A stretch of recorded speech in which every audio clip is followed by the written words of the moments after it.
This tutorial will teach you how to analyze parts of a song.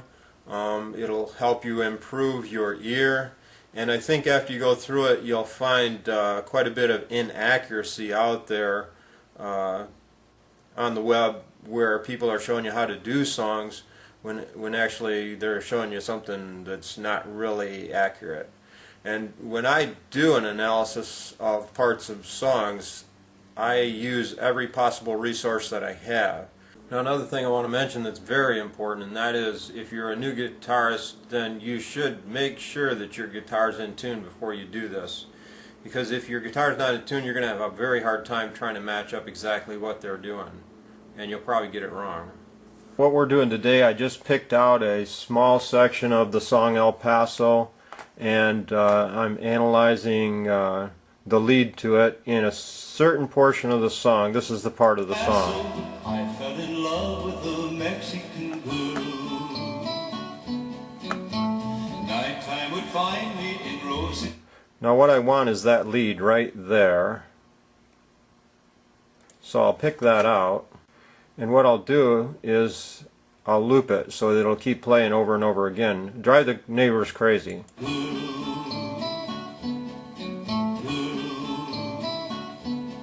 Then what I'll do is I'll run that loop into some headphones, and I'll only have one headphone on. The other ear I leave open with the guitar. So that way I can sit here and listen to that loop on one side, and I can listen to what my guitar is doing on the other side. And so I can match up whatever they're doing just by messing around with it until I figure out what's going on. Alright, so now I'm hearing this loop.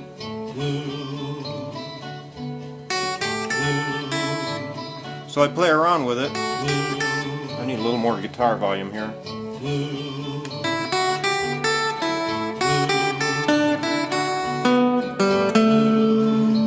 Now another thing is also you have to try to figure out whether they're playing an open string or whether they're just playing it with their finger here. So here he's playing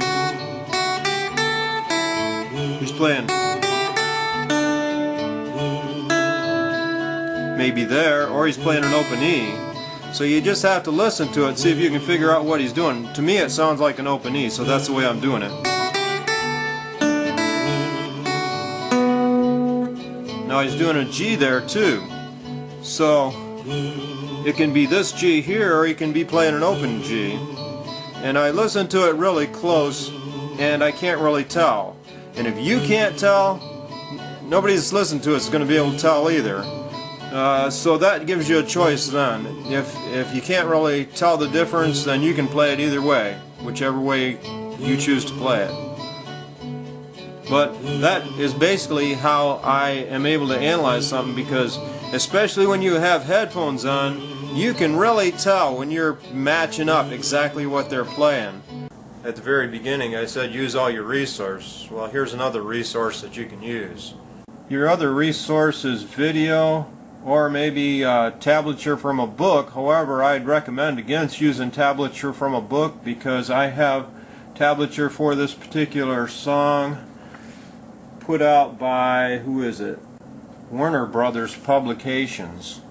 And it shows him playing that little lick that we were doing up on between the 7th and the 10th fret. So let's see if they're right. I fell in love with a Mexican girl. Nighttime would. So that's just another example of how it's better to rely on your ear than it is to rely on tablature. Now if you want to do it on a different fret, you know, that's fine, but a lot of times you'll find that the natural flow of the song goes naturally with the way that they did it. So, you know, if you start doing it a little different, it might start sounding a little different too, even though you're hitting the same notes.